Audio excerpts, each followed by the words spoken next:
Hello guys, আমি আজ হলুদের আচার করব, তা আপনাদের সঙ্গে শেয়ার করব, তাই চলে এসেছি ভিডিওটা নিয়ে। হলুদগুলো আমি ধুয়ে ছিলে নিয়েছি আর এখন গ্রেটিং করে নিচ্ছি। দেখতে পাচ্ছেন, এমনি করে গ্রেটিং করতে হবে। আর হলুদের মধ্যে যে কারকিউমিন থাকে, এটা কিন্তু আমাদের শরীরের জন্যে সত্যি উপকারী একটা তথ্য। তো এই হলুদের আচারটা যদি আপনি দীর্ঘদিন করে রাখতে চান বা খেতে চান, তাহলে কিন্তু এভাবে করে রাখতে হবে। আবার অনেকে বলে যে হলুদের আচার নাকি তেতো হয়ে যায়, কিন্তু এটা সম্পূর্ণ মিথ্যা কথা। আমি করেছি, যেভাবে করেছি এভাবে করে আমার বাড়িতে 2-2.5 কিলো আচার আমি করেছি। সুন্দর লাগে, রুটি দিয়ে খাওয়া যায়, ভাত দিয়েও আপনি খেতে পারেন। তো আমাদের গ্রেডিং করা হয়ে গেছে, এখন আমরা কিন্তু রান্নাঘরের দিকে চলে যাচ্ছি। তো রান্নাঘরে যেয়ে কড়াইতে সঙ্গে সঙ্গে তেল দিয়ে দেবো, একটুও লেট করব না। তেলটা আমাদের দেওয়া হয়ে গেছে, আর একটু তেল আমরা দেব, কম কম মনে হচ্ছে। তো যাই হোক, আমরা কিন্তু আর একটু তেল দিয়ে দেব। আর তারপরে যদি প্রয়োজন মনে হয় তো আরও তেল আমরা দেব, সেটা আমি আপনাদের সঙ্গে শেয়ার করব। তো আমাদের তেলটা কিন্তু গরম হয়ে গেছে। এখন আমরা হলুদগুলোকে ভালো করে এর মধ্যে দিয়ে দিচ্ছি আর জ্বালিয়ে নিচ্ছি, যাতে কি না হলুদের যে জলীয় পদার্থটা থাকে সেটা যেন না থাকে। সেভাবে করে জ্বালিয়ে নিয়ে তারপরে যে মশলাগুলো আমরা দেব, সেটা আপনারা নিশ্চয়ই দেখতে পাবেন আর আমি বলতে থাকব। তো বন্ধুরা, এই হলুদের আচার খেলে বৃদ্ধ বয়সে যে জোড়ের ব্যথাগুলো, জয়েন্ট পেন যেটাকে বলে, সেটা কিন্তু কম থাকে। তারপর আমাদের ডাইজেশনের দিক দিয়েও খুব উপকারী হলুদের আচার। তবে কিন্তু কাঁচা হলুদ ব্যবহার করতে হবে। কাঁচা হলুদ ব্যবহার করলে আপনি যদি রেগুলার একটু 3 গ্রাম 3 মিলিগ্রাম হলুদ আর যদি এর সঙ্গে একটু গোলমরিচ পাউডার দিয়ে খান, তাহলে আপনার শরীরের সব দিক থেকে গুণাগুণ আপনি বুঝতে পারবেন। বেশি না, মাত্র 15 দিন 1 মাস খেলেই আপনি বুঝতে পারবেন। আপনারা নিশ্চয়ই জানেন যে হলুদ আমাদের রূপচর্চার জন্যে প্রধান একটা উপাদান রয়ে গেছে। আপনি যত কসমেটিকই ব্যবহার করুন না কেন, সবাই বলে যে হলুদ আর চন্দন দিয়ে যদি স্কিনের পরে লাগানো যায়, তাহলেও নাকি আমাদের শরীরের রঙের পরিবর্তন হয়। তো যাই হোক বন্ধুরা, যেভাবে দীর্ঘদিন ধরে রাখা যায় সেজন্যেই আমি চেষ্টা করেছি, আর তার জন্যে আমার রেসিপিটা কিন্তু হয়েছে, তাই আমি আপনাদের সঙ্গে শেয়ার করে নিচ্ছি। চাইলে আপনারাও এভাবে করে রাখতে পারেন।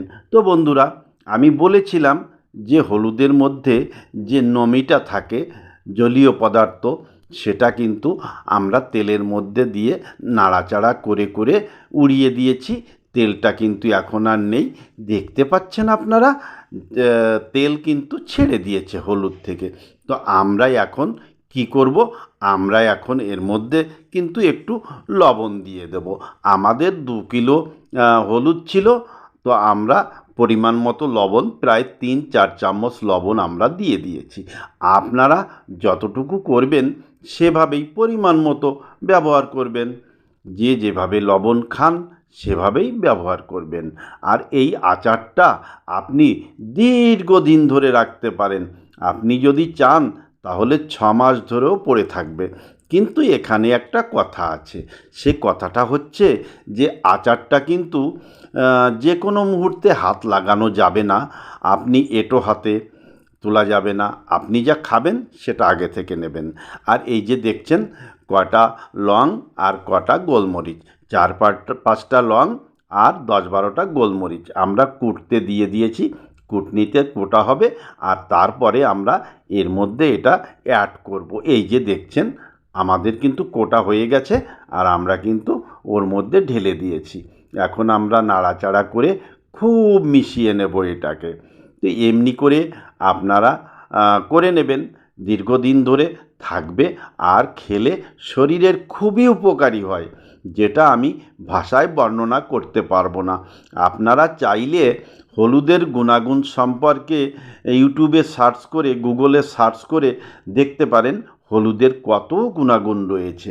আর এর জন্যে আমি মশলা ব্যবহার করেছি, একটা শাহি নাম করে মশলাটা আছে, এটা কিন্তু আচারের মশলা। এখন আমি এই আচারের মশলাটা এর মধ্যে অ্যাড করে দেব। এই আচারের মশলাটার মধ্যে লঙ্কাও রয়েছে, যে গুঁড়ো লঙ্কা লাল, সেটা বাকির সবই আছে। তবে আমি উপর দিয়ে একটু মশলা আলাদা দেব, সেটাও আমি আপনাদের সঙ্গে শেয়ার করব, আপনারা দেখতে পাবেন। আমরা একটা একটা জিনিস এভাবে মিলিয়ে নেব আর তারপরে একটা একটা করে জিনিস দিতে থাকব। আমাদের ভালো করে মিক্স করে নিচ্ছি। আর এখন কিন্তু একটু নাড়াচাড়া করে রাখতে হবে, তা না হলে কিন্তু নিচে দিয়ে একটু পুড়ে যাওয়ার সম্ভাবনা থাকে। জালটাকে কিন্তু মিডিয়াম করে নিতে হবে। তো বন্ধুরা, এমনি করে আপনারাও করে নেবেন। আমি আশা করছি এভাবে করে রাখলে খেতে কিন্তু খুবই সুস্বাদু হয় আর খেলে খুবই উপকার হয় শরীরের। তাই আমি বলবো, আমি রিকোয়েস্ট করব, যিনারা খেতে চান তিনারা এভাবে বাড়িতে করে নিতে পারেন। হলুদের তরকারি রান্না করে কিন্তু আমি আচার করে রাখছি। আমরা এখন কিন্তু দিয়ে দিয়েছি সব, অর্থাৎ গুঁড়োমরি আর কিছু কালো জিরা, তো দিয়ে আমরা এটাকে মিক্স করে দেব।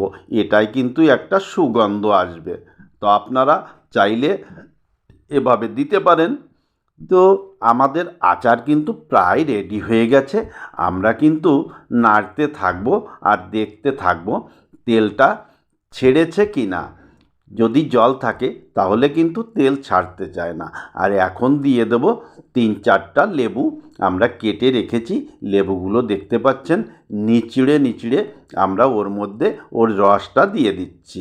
আপনি চাইলে ওর খোসাটাও রাখতে পারেন, তবে আচারের স্বাদটা কিন্তু খারাপ হয়ে যাওয়ার সম্ভাবনা থাকে। হলুদের যে ফ্লেভারটা থাকে সেই ফ্লেভারটা আর পাবেন না, লেবুর ফ্লেভার এসে যাবে। তো যাই হোক, এমনি করে আপনারা করে নেবেন। আর তারপরে আমরা লাস্টে যে একটা উপাদান এর মধ্যে দেব, সেটাও আমি আপনাদের সঙ্গে শেয়ার করব।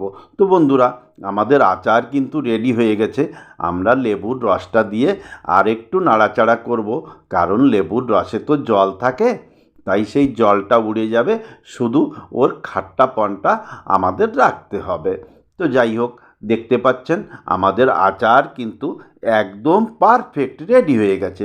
আচারটাকে আমরা এক সাইডে রেখে এখন চলে যাব অন্য একটা চুলোয়, যেটার মধ্যে একটা কড়াই দিয়ে একটু তেল দিয়ে নাড়াচাড়া করব। আর গরম হয়ে গেলে আমরা আগে থেকে ছেলে রেখেছি রসুন, এই রসুনগুলো ভালো করে ভেজে নিতে হবে। আপনি নাড়াতে থাকবেন আর নাড়াচাড়া করতে হবে, রসুনটা যেন লাল না হয়। নাড়াচাড়া করে হাত দিয়ে একটু মাঝে টেস্ট করে নেবেন যে নরম হলো কি না। যদি নরম হয়ে যায় তাহলে এটাকে আপনি সঙ্গে সঙ্গে ওর মধ্যে এই তেল আর রসুনটা ঢেলে দিয়ে রাখতে পারেন। রসুনও একটা অ্যান্টিবায়োটিক, অ্যান্টিফ্যাঙ্গাল। আপনারা জানেন রসুন কাঁচা খেলে আমাদের কোলেস্ট্রলও কম করে, তাই আমি বলবো বাতের ব্যথাও কম করে। তাই আমি বলবো যেমন হলুদ তেমনি রসুন, দুটোর কিন্তু একটা কম্বিনেশন তৈরি হয়ে গেছে।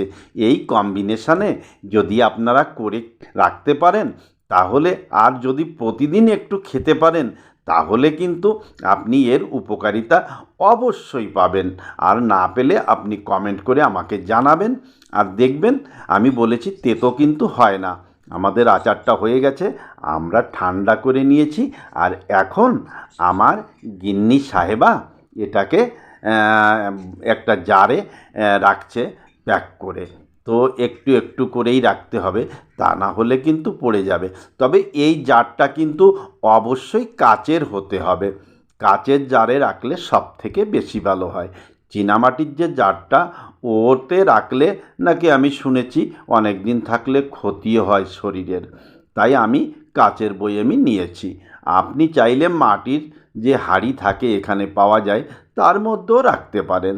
তবে ভিডিওটা যদি ভালো লাগে তাহলে আমার চ্যানেলটাকে সাবস্ক্রাইব